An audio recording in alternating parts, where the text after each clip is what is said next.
저는 이제 국어 가르치는 최창이라고 하고요. 반갑습니다.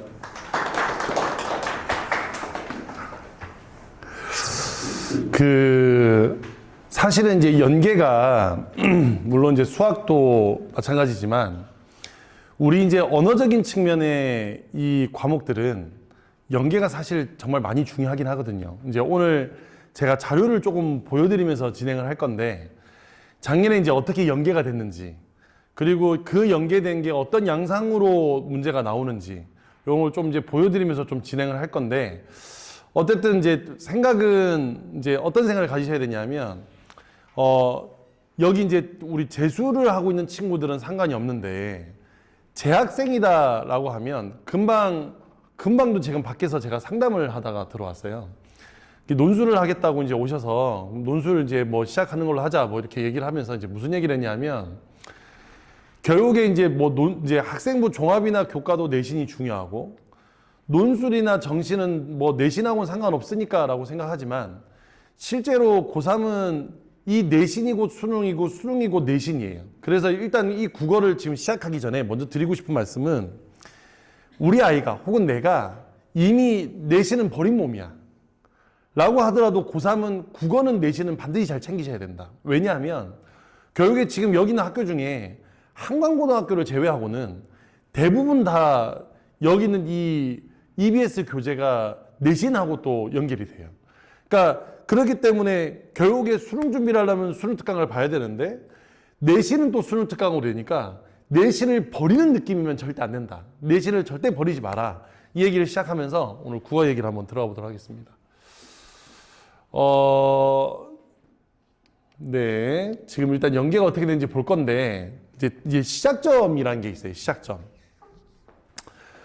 수능이 그냥 간단히 좀 정리해서 말씀을 드리면 수능은 1994학년도부터 시작을 했어요.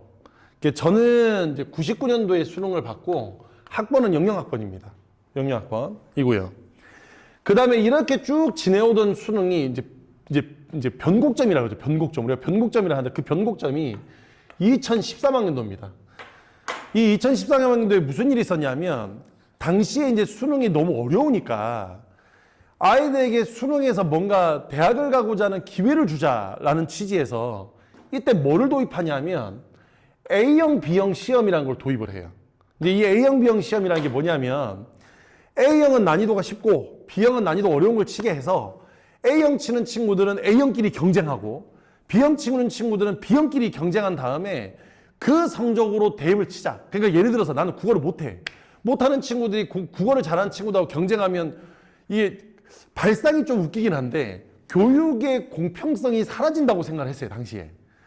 그래서 공평성을 위해서 못하는 애들은 못하는 애들끼리 경쟁한 다음에 거기서 등수를 내서 잘하는 애들하고 어떻게든 맞상대하게 하자. 어차피 이 그룹에서 10등이랑 이 그룹에서 10등이랑 같이 주면 되지 않냐. 이런 취지에서 A형, B형으로 나누고 그리고 거기에다 덧붙여서 뭘 했냐면 이게 이제 저희도 지금 사교육이지만 여기는 이 사교육에 많은 문제가 있다. 너무 많은 지출들이 사교육을 통해서 이루어진다. 그러니까 공교육을 최대한 활성화하는 방향으로 EBS 교재라는 걸 반영을 하자라고 들어옵니다. 그래서 처음 들어올 때 EBS 반영비율이 몇 프로였냐면 70%였어요. 그리고 이 70%가 어느 정도였냐면 지문을 갖다 옮겨놨어요. 그래서 2013학년도, 2014학년도, 2015학년도까지 이 새해가 수능으로 치면 암흑기였어요. 왜냐하면 이제 물수능이었거든요. 어느 정도였냐면 국어 1등급 컷이 100이었습니다. 그 12학년도에 60점대를 맞고 4등급을 한 재수생이 한 명 있었어요. 이 친구가 재수를 했죠. 그리고 이제 이 안으로 들어오게 된 겁니다. 이 세계관 안으로. 그리고 6평을 쳤어요. 점수가 91점이 나옵니다. 바로 6평에서. 91점이 나오는데 애가 그래서 감격해서 울었어요. 자기 처음 맞아본다고. 국어 점수 90점대를 처음 맞아본다고. 그런데 그해 등급 컷이 1위 100, 2등급 96, 3등급 92예요. 즉 다시 말하면 91을 맞고 등급은 변하지 않았습니다. 그냥 4등급이요. 애가 또 울었어요. 저한테 왜 이러는 거냐고. 근데 이게 그랬을 때입니다. 이때가 물수능이었을 때예요. 그러니까 이게 문제가 뭐냐면 이 물수능이 되고 나니까 그때 그런 얘기를 했단 말이에요. 교육부에서 1% 만점자 정책. 이게 말도 안 되는 건데 수능 응시생의 1%를 만점을 만들겠다는 겁니다. 그러면 응시생이 40만 명이라고만 쳐도 만점 맞는 애가 4,000명이 나오는 거예요. 그런데 서울대 한 해 입학생이 3,500명이에요. 4,000명을 만점을 만들어 놓고 서울대에서 가려 뽑으라, 그게 말이 안 되잖아요, 사실은. 그러니까 이 말도 안 되는 정책을 했어요. 사교육을 죽인다 어쩐다 이러면서. 그러니까 오히려 이러니까 재수생이 더 느는 거예요.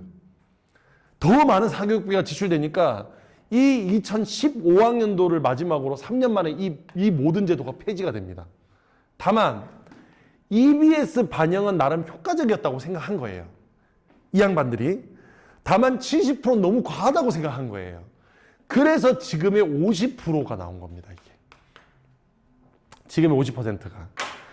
그런데 문제는 한참 물수능이었던 2015학년도까지 물수능이었다가 이제 2016학년도부터 이제 이걸 바꾸기로 하니까 갑자기 평가원에서 태도가 돌변해요.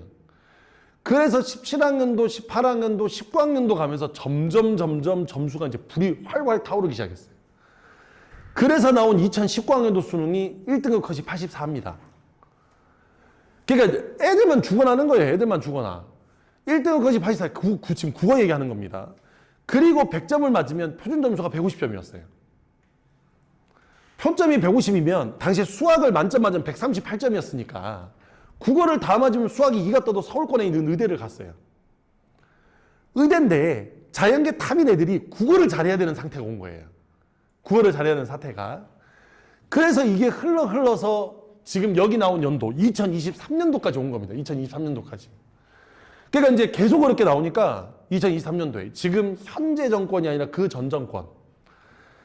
오늘도 오전에 이제 다른 데서 수업을 하다가 이 얘기를 또 마찬가지로 했는데 이때가 이제 갑자기 아침 국무회의 때 지금 수능이 너무 어렵다. 수능의 난이도를 조절할 필요가 있다. 야, 이거 학생들 어떻게 푸냐? 하면서 우리 학생들은 알 겁니다. 그 브레턴 우즈라고 고정환율제 나오는 사회 그 고정환율제 그 사회지문이, 경제지문이 이걸 예로 들면서 야, 이게 어떻게 학생들이 풀 수 있는 거냐? 그게 언제였냐면 시점상 육모 직후였어요. 학기 초가 아니고 6월 모의사를 친 뒤. 그래서 지금의 수능 출제 기조를 다 바꿔라. 이게 그때 나온 기사들입니다. 7월이잖아요. 지금 7월. 6월 달에 그 난리가 나고 7월 달에 수능의 킬러 문항을 빼고 EBS 체감도를 높여라. 이렇게. 그게 2023년도입니다. 그래서 이게 어떤 사태가 발생했냐면 수능이 넉 달 남았는데 수능 출제국장이 잘리고 평가원 원장이 사표를 내고 넉 달밖에 안 남았는데 육모는 친 상태인데 수능 출제 기조를 바꾸라는 거예요. 이때 대혼란이었거든요, 정말. 아니, 애들은 육모까지 잘 준비하고 육모까지 잘 봤는데 갑자기 여기서 출제 기조를 바꾸라고 했으니까. 그래서 EBS 체감도를 최대한 높여라. 여기서 이제 EBS 체감입니다. 연계가 아니라. 즉, 다시 바꿔 얘기하면 연계는 50%로 두고 아이들이 이 지문을 딱 보자마자 아, 이건 EBS에서 연계한 게 맞아라는 걸 느끼도록 해라 이거예요.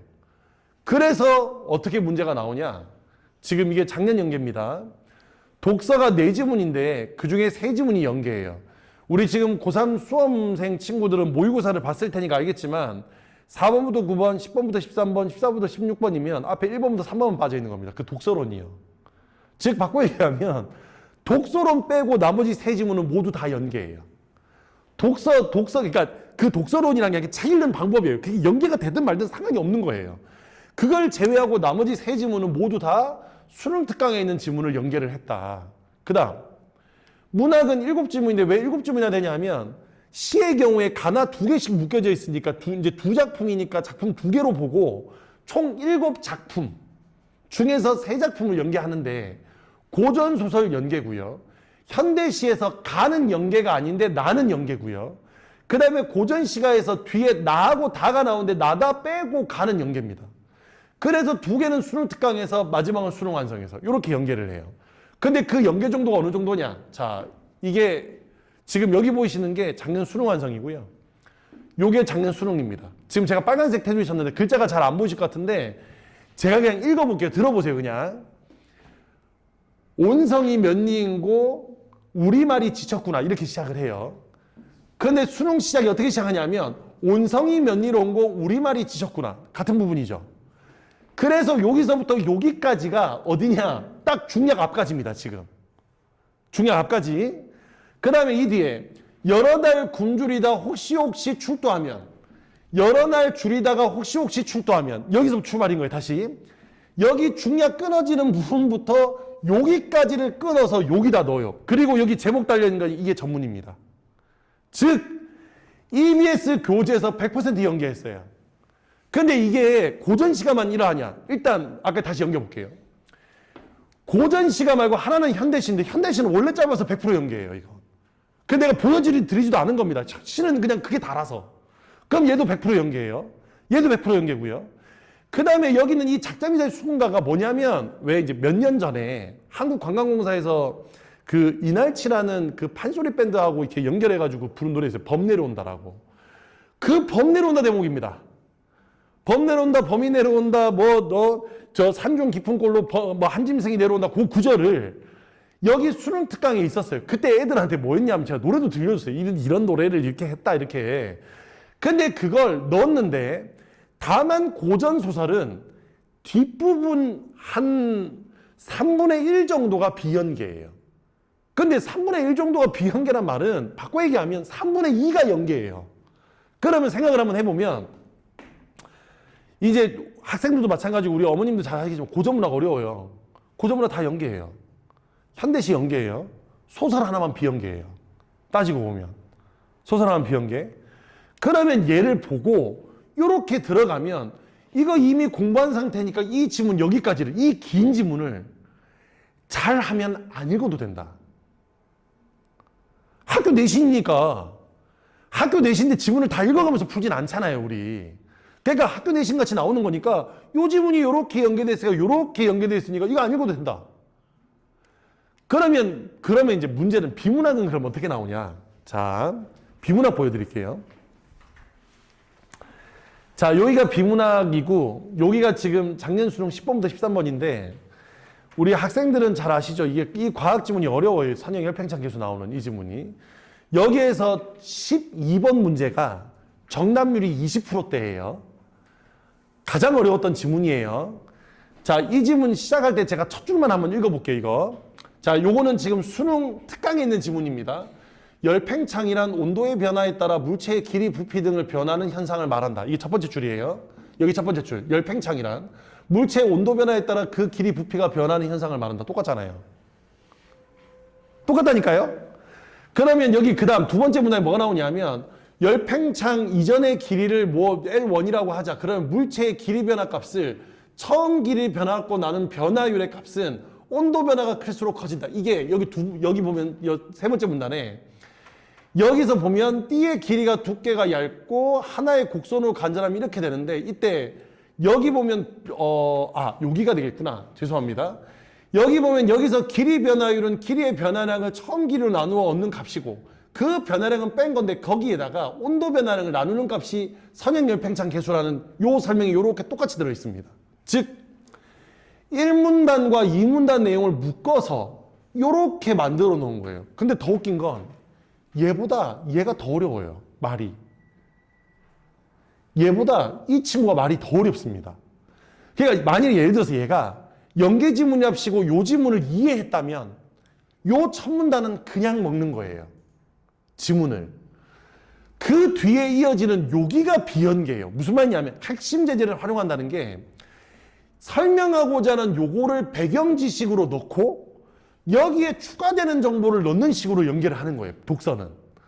그러면 기본적으로 배경 지식이 있으면 내가 지금 이 지문에 대한 나름의 배경 지식이 있으면 그 배경 지식으로 앞에 한 두세 문단 정도는 그냥 먹고 들어가는 거예요. 굳이 여기는 이 뒷지문은 거기에 파생되는 개념이나 거기다 덧대서 읽어주면 되는 거거든요, 지금. 근데 애들이 독서는 잘 안 해요. 왜 안 하냐? 무슨 온라인 커뮤니티, 유튜브 이런 데 보면 독서는 연계가 돼도 거기서 거기다. 어차피 이거 해도 잘 모른다. 아니, 모르죠. 어려우니까. 그러니까 이해를 해야 되는데 이해를 하기 싫으니까 그래? 그럼 나 안 해. 그리고 시험장 가서 읽었는데 뭐야 이건 또? 열팽창이 어떻게 된다고? 나는 문과인데? 이런 생각 한다는 말이에요, 이게. 지금 무슨 말씀인지 이해되시죠? 그래서 이런 것들을 우리가 공부를 해야 여기 있는 이 연계, 다시 돌아가서 이렇게 연계되는 이 55%를 먹고 들어가는 겁니다. 그러면 선생님 55%가 넘을 것 같은데 이거 세 지문 다 연계고 이거 연계고 그거 어떻게 55%가? 그래서 선택 과목이 다 비연계예요. 화작하고 언매를 비연계로 넣는 겁니다. 그러면 대충 퍼센테이지가 요 50%가 언저리가 되거든요, 이게. 이렇게. 자, 그러면 그래서 이제 제가 이제 마지막으로 예를 든 게 이겁니다. 이건 뭐냐? 그 문제 브레턴 우즈. 대통령님이 진노해서 이런 지문을 내지 말라고 했던 이 브레턴 우즈가 나는 재밌다고 생각한 건 뭐였냐면요. 왜 재밌다고 생각했냐면 시간이 주는 오류가 있어요. 여기는 이 브레턴 우즈에서 마지막 4번 문제가 환율을 통해서 경상수지를 적자를 만드냐 흑자를 만드냐 문제예요. 어렵죠. 어려운 거 맞아요. 정답률이 20% 초반대입니다. 그런데 우리가 이제 시간이 주는 오류라는 게 뭐냐면 일단 20%가 나온 이유는 그 문제가 어려워서 맞아요. 근데 더 큰 거, 우리 학생들은 잘할 겁니다. 그 문제가 왜 오답률이 높죠? 거기까지 못 간 거죠. 찍어서 그런 거예요. 왜냐면 어려우니까 찍게 되는 거예요, 그냥. 그래서 찍어서 그런 거예요. 그래서 오답률이 높은 거. 그 다음 두 번째가 지금 여기 보시면 요게 지금 그 당시 수능 문제고 요게 당시에 수능 완성에 있던 지문입니다. 그대로 갖고 온 건데 지문이 길죠? 이 긴 지문을 요만큼으로 줄여놓은 거예요, 지금. 이 긴 걸 요렇게 줄여놨어요. 그러니까 이거 출제하시는 분은 너 이 지문 읽었지? 너 수능 완성에서 읽었을 거 아니야? 연계인데 너 연계 공부했지? 그래서 줄여놓은 겁니다. 그래서 여기 있는 이 지문에 나오는 이 정부의 거시경제 정책 목표라는 이걸 이해를 해야 이 뒤에 나오는 평가 절상을 통해서 무역 수지가 어떻게 되고 그 다음에 이 무역 수지가 어떻게 되면 흑자 적자가 어떻게 되고 누구한테 유리하고 누구한테 불리하다가 다 이해가 되는데 이거 없이 이것만 읽으려니까 어려운 거예요, 지금.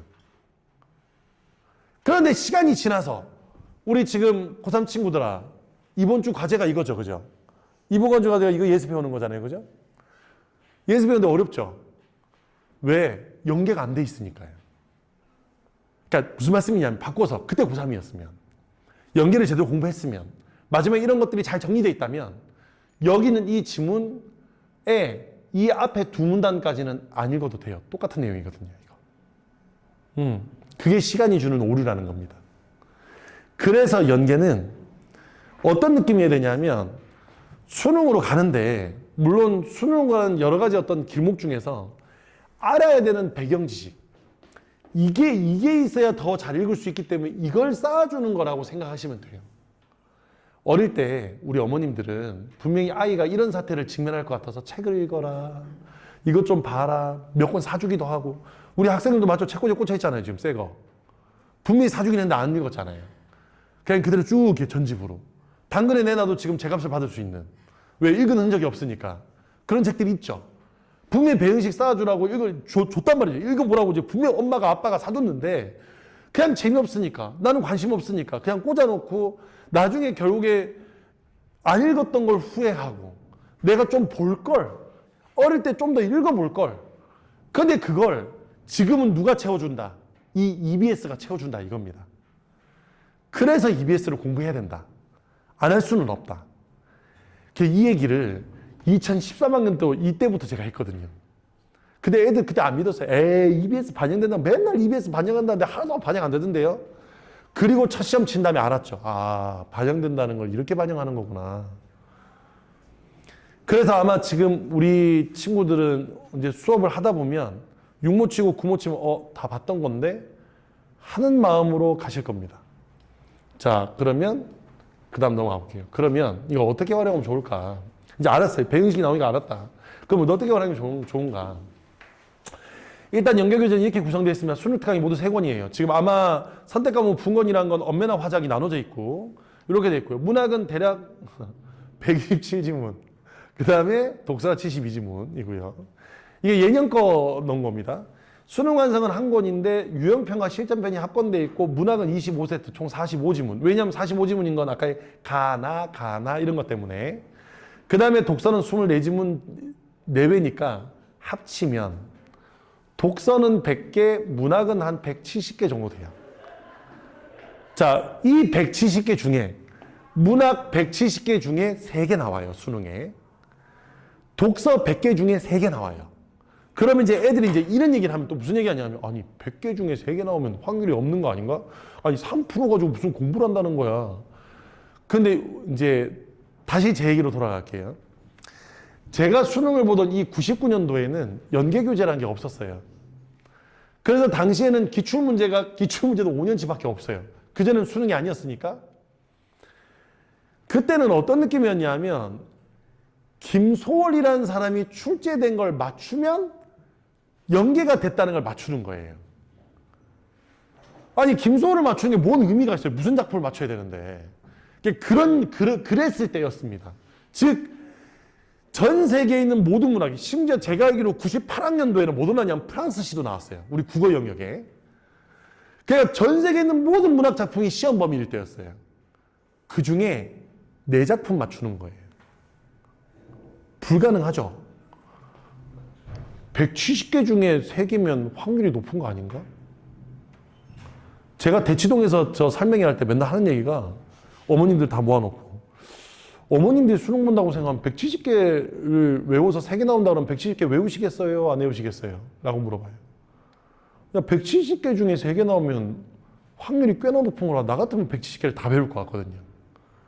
수능인데 지금 쳐야 되는 게 중간고사가 아니라 수능이잖아요. 수능. 대학을 결정적인데 170개 정도는 외울 수 있죠. 게다가 심지어 여기서 육모에서 3개 빠지고 구모에서 3개가 빠져요. 육모, 구모도 있으니까. 육모에서 출제됐거나 구모에 출제된 건 안 나오거든요, 다시, 수능에는. 게다가 이건 영업비밀이긴 한데 작년이나 재작년에 나왔던 작품은 안 나오겠지만 작가도 배제가 돼요.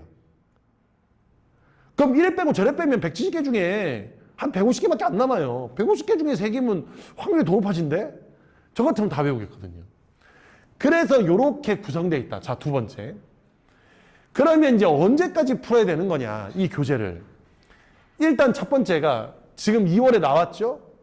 5월 말까지, 육모고 전까지는 무조건 수능 특강이 끝나야 됩니다. 수능 특강이. 그 다음에 육모가 끝나고 난 다음에 7, 8월 동안은 수능 완성이 끝나야 됩니다. 그러니까 지금 여기 기간이 제가 육모라고 왜 그어놨냐면 6월 모의고사 시험 범위가 수능 특강 전범위예요. 이 시험에 수능 특강 전범위가 시험이라고요. 그 다음에 수능 9월 모의고사에 왜 수능 완성을 푸냐 하면 수능 완성까지 누적 범위로 전범위예요. 그러니까 즉 9월 모의고사는 수능하고 같아요. 시험 범위가. 이건 국영수, 탐구 다 똑같습니다. 알겠죠? 그러면 일단 수능 특강 1회독을 여기까지는 끝내줘야 육모가 대비가 되죠. 그래서 5월 말까지는 수능 특강이 끝나야 되는데, 자, 이거를 이제 뒤에 자세한 방법 다시 설명드리겠는데, 끝내는 거 별로 어렵지 않아요. 이제 이 수능 특강 교재 보면 이렇게 두꺼운데, 이거 충분히 할 수 있습니다. 자, 그러면 요 뒤에 가서 이제 요 자세히 설명드릴게요. 첫 번째. 문학은 반드시 필수. 이게 왜 그러냐면, 문학이 반드시 필수라는 건, 문학은 지문이 그대로 나오기 때문에 연계는 무조건 공부해야 됩니다. 이건 무조건 필수예요. 무조건이에요. 이건 뭐 선택의 여지가 없어요. 문학은 무조건 다 봐야 한다. 그 중에서도 아까 전에 우리 이제 그 앞쪽에서 제가 연계 설명하면서 했지만 문학 중에서도 고전 시가, 고전 소설, 그 다음에 현대 시는 무조건 해야 됩니다. 여기서는 무조건 나오니까. 여기서 하나, 여기서 하나, 여기서 하나는 무조건이에요. 그래서 여기는 이 세 지문은 무조건, 이 세 파트는 무조건 한다. 수능 특강 문학은. 독서는 제재별로 선택이란 말은 무슨 말이냐면, 내가 예전에 독서는 선택 그랬더니 애새끼들 안 풀어요. 선택이라니까 선택해서 저는 안 풀 거예요. 그 안 푸는 게 아니라 풀어야 되는데 제재별로 선택을 하는 거예요. 예를 들어서 나는 인문지문은 괜찮아. 모의고사 풀 때 인문 지문은 잘 안 틀려, 철학 지문은. 근데 과학 지문은 아주 난리도 아니야. 그런데 이 지문이 배경식을 길러주는 거니까 굳이 잘 되는 건 풀 필요가 없잖아요. 잘 안 되는 거 위주로 풀어서 배경식을 쌓아야죠. 그래서 여기서 독서는 제재별로 선택하라는 게 잘 안 되는 파트를 우선적으로 끝내라. 기왕이면 다 보는 게 좋은데, 독서가 너무 부담이 되면 그 중에 내가 어려워하는 것만이라도 골라서 풀어라. 그런데 여기서도 필수는 있습니다. 뭐가 필수가 있냐면 이 수능 특강 독서에서 우리 학생들 잘 들으세요. 법과 경제는 무조건이에요. 이거 무조건 필수입니다. 왜냐하면 과학 지문은 아까 제가 과학 지문을 예로 들었지만 과학 지문은 그래도 지문 자체가 친절해요. 지문 자체가 친절하기 때문에 내가 연계를 공부 안 해도 지문 설명이 돼 있어서 그거 쫓아가면 돼요. 그런데 여기는 이 법하고 경제는 출제진 자체가 생각이 마인드가 너 수능 특강 공부하고 왔지? 아까 브레튼 루드처럼 너 공부하고 왔지를 가정하에 문제를 냅니다. 그래서 되게 불친절해요. 지문이. 알고 모르고가 확연히 차이가 나게끔. 그래서 법하고 경제는 무조건 필수적으로 해결해야 된다. 그 다음 세 번째가 수능 특강 선택 과목은 굳이라고 제가 붙여놓은 이유는 굳이 할 필요가 없다. 얘는 굳이 할 필요가 없다. 왜냐하면 수능 특강의 선택 과목은 실험적인 문항들이 많습니다.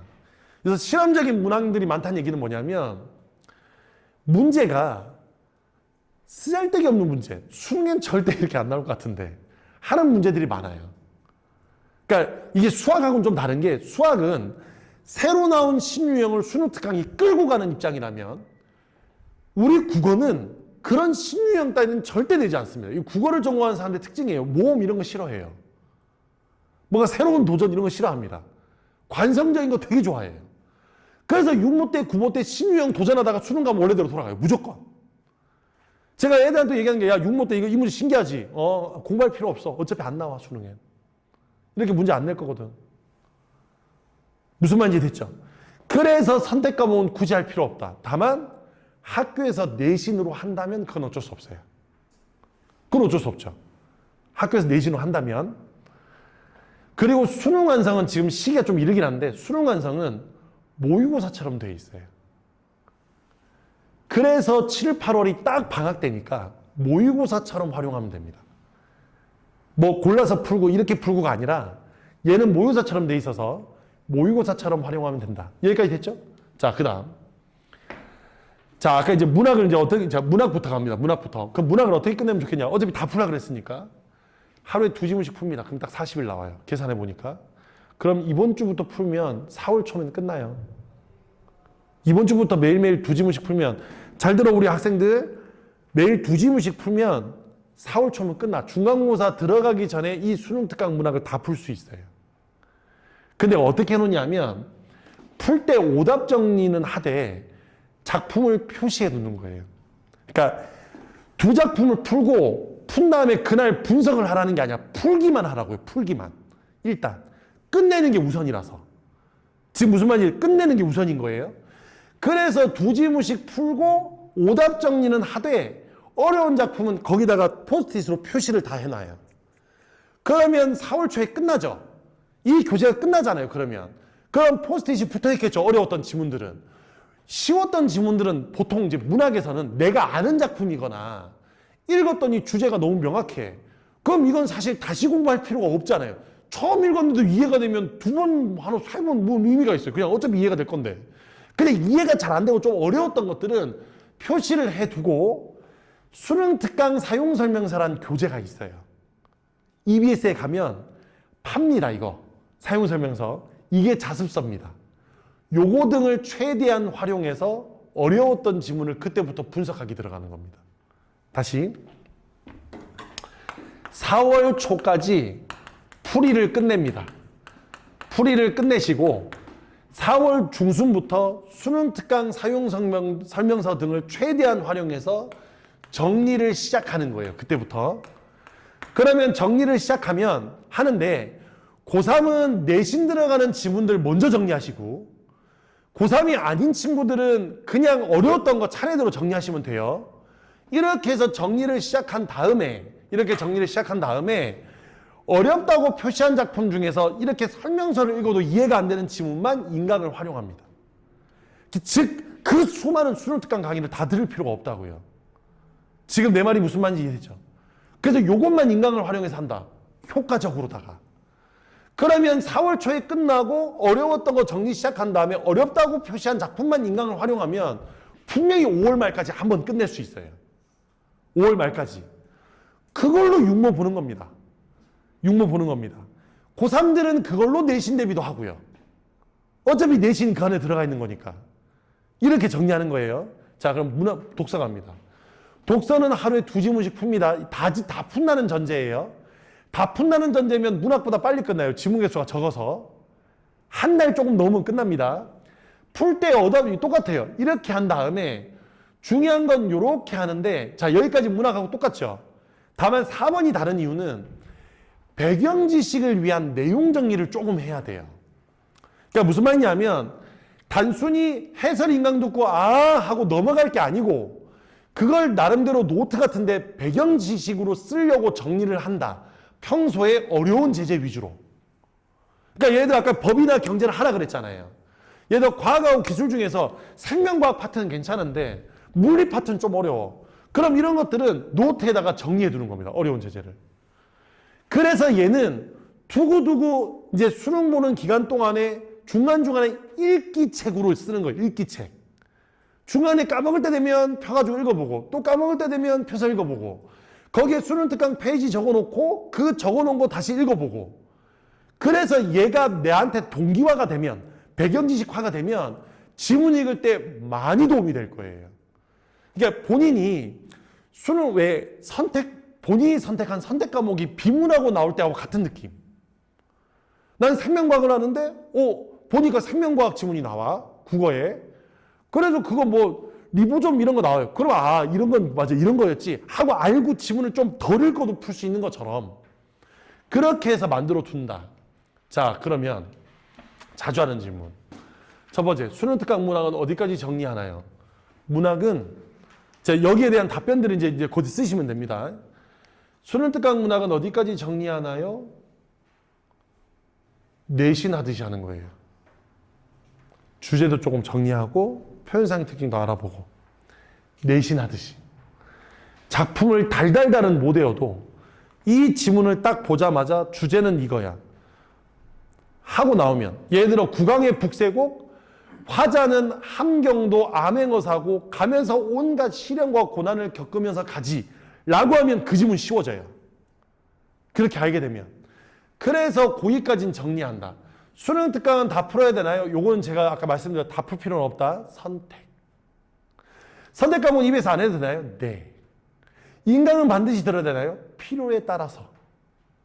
아까 내가 어려웠던 것만 들으라 했잖아요. 다 들을 필요 없어요. 그러니까 아마 우리 학생들 잘할 건데 인강 사이트 가면 선생님들마다 EBS 무슨 뭐 정리해주는 그런 강의들 뜰 거예요. 그거 다 들을 필요 없어요. 전문 알려준대요. 전문이 안 나온다니까요. 다른 부분이 안 나와요. EBS 있는 부분만 나옵니다. 그러니까 굳이 그걸 다 들을 필요는 없다. 가끔 와서 답답한 애들이 어떤 애들이 얘기하냐면 선생님 이거 고전설 연계인데 고전설 전문 다 읽어봐야 되나요?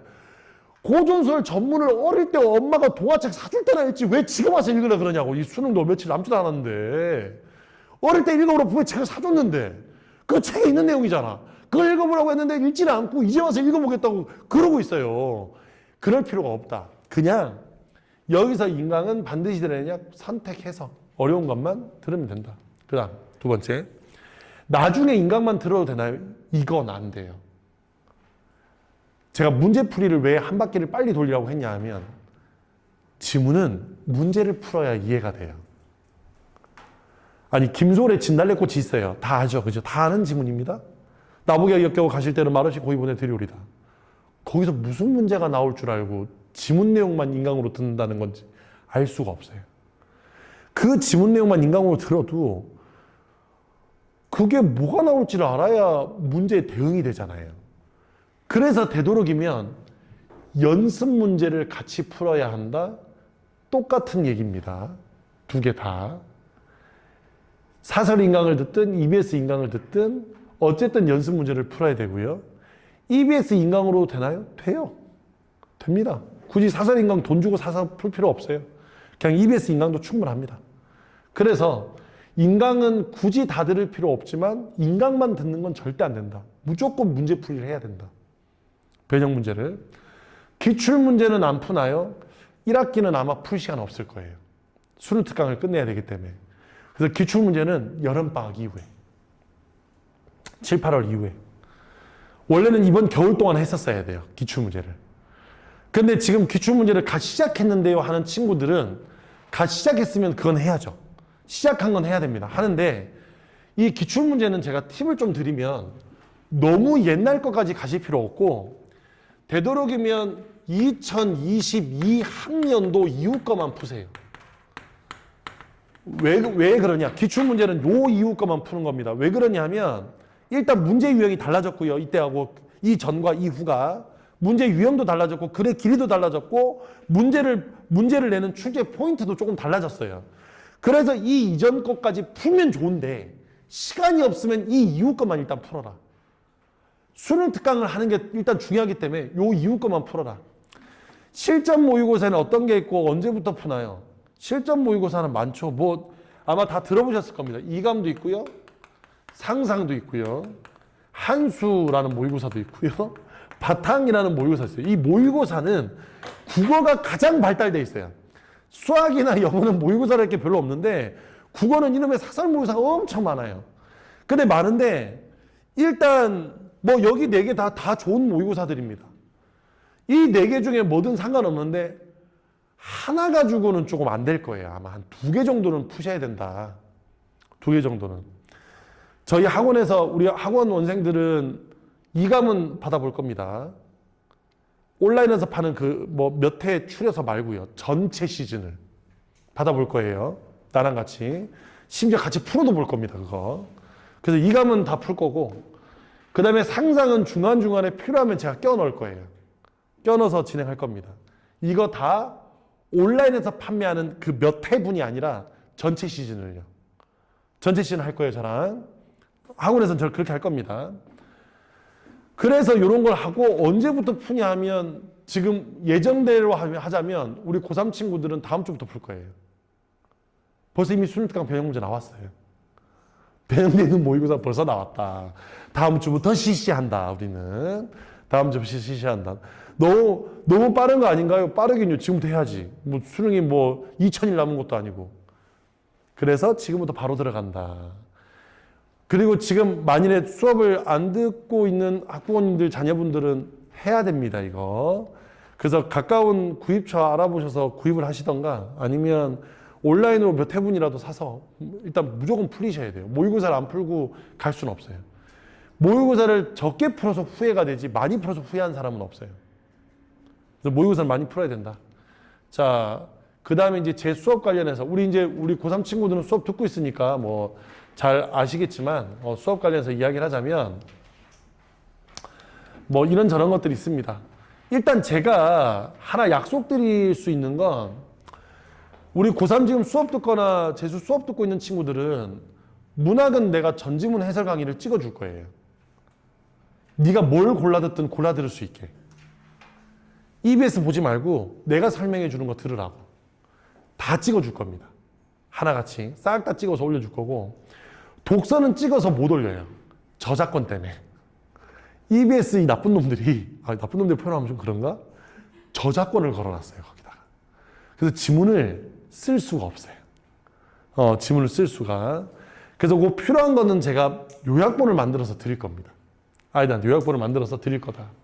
그래서 이제 이렇게 진행하고 정규 수업은 3시간. 지금 일요일하고 지금 수요일, 금요일에 진행하고 있는 정규 수업입니다. 그래서 이렇게 문학과 독서를 나눠서 진행을 할 거고요. 그 다음에 이감 상상 등의 오프라인 모의고사는 제공해 준다. 아시면 되고. 그 다음에 고3 친구들은 4월이 되면 내신 대비 문제도 만들어 줄 거예요. 하지만 별다른 내신 대비를 진행하지는 않을 겁니다. 왜냐하면 3월 달부터 하는 이 수업 자체가 내신 대비 겸 수능 대비라 따로 해줄 이유가 없어요. 그래서 내신 대비를 따로 학교별로는 하지 않을 건데 학교별 자료는 따로 만들어 줄 거다. 변형 문제를 만들어 줄 거고, 그걸 가지고 시험 임박했을 때 제가 질문은 받아줄 겁니다. 그 다음에 필요한 것들은 영상으로 찍어서 줄 거고요. 그렇게 하시면 되겠고요. 우리 재수생 친구들은 그냥 쭉 5월달까지 내내 수능 특강 진행한다고 보시면 돼요. 일주일에 3시간이 아니라 아마 재수생 수업은 4시간일 텐데 진행을 한다. 수능 특강 정리해야 되니까 문학 독서 나눠서 한다. 똑같이 이런 느낌으로 진행을 한다 보시면 되겠습니다. 그래서 학원 시간표는 확인해 주시면 되겠고요. 일단 오늘 이제 국어는 제가 드릴 말씀은 다 드렸어요. 일단 이 연계가 아까 말씀드렸던 것처럼 국어나 영어처럼 이렇게 지문을 가지고 하는 이런 과목들의 경우에 연계가 생각보다 파괴력도 있고 꼭 배워야 될, 이제 꼭 배워도 돼야 되고, 이 지문들이 어느 정도 이해가 돼야 지문들을 풀기가 좀 훨씬 더 수월해질 겁니다. 알고 있는 배경지식이 있어야 여기는 이 지문에 접근하기 쉬운 것처럼 이 EBS 교재가 저한테는 일종의 배경지식 집이 된다고 생각하고 접근하셔야 돼요. 근데 이걸 우리 지금 학원 안 다니고 있는 우리 친구들, 어머님이나 혹은 학생들은 생각하셔야 될 게, 집에서 혼자 푼다? 쉽지 않아요. 하라 그러면 하다 말 거예요, 분명히. 그리고 결국 그러겠죠, 연말 되면. 수능 특강은 풀다 말았고 수능 원상은 건들지도 못했다. 똑같은 얘기 합니다. 그러면 수능 가가지고 아무런 연계를 못 느끼니까 무방비 상태로 두들겨 맞게 돼요. 그래서 할 때 같이 이렇게 차분차분 같이 나가고, 검사해 줄 때 같이 검사해 주는 게 좋으니까, 이제 수업을 안 듣고 있는 학부모님들은 수업 들으셨으면 좋겠고, 그 다음에 수업을 지금 우리 하고 있는 친구들은 내가 이렇게 진행할 겁니다. 무슨 말인지 알겠죠? 이렇게 진행할 거니까 이렇게 알고 계시면 되겠습니다. 다 되셨죠? 맨 마지막에 제가 제 전화번호를 거기다 적어놨어요. 그래서 필요한 내용 있으시면 저한테 문자를 보내시거나 전화 주시면 제가 전화 응대하고 설명드릴 거고요. 뒤에 뭐 후기라든가 이런 것들은 쭉 적혀 있으니까 한번 쭉 참고해서 한번 읽어보셨으면 좋겠습니다.